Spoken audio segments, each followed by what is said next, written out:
If you want to add a photo to a contact on POCO F8 Pro or POCO F8 Ultra, what we can do is we can open the phone app.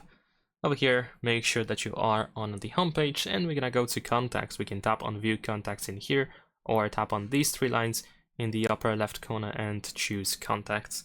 Select the contact for which you want to add a photo. We're gonna tap on this pen icon at the top. Here we have this section where we can tap on this stock avatar, and we can either open the camera in order to take a photo at a given moment. We can also open the gallery. We can also jump to Google Photos. We can use monogram or illustrations in here. And over here we can just choose whatever we want to add, whichever image we want to set. There we go. We can also rotate quite easily, and we can choose the photo and then save, of course, our avatar for the contact. Thanks for watching, leave a like and subscribe.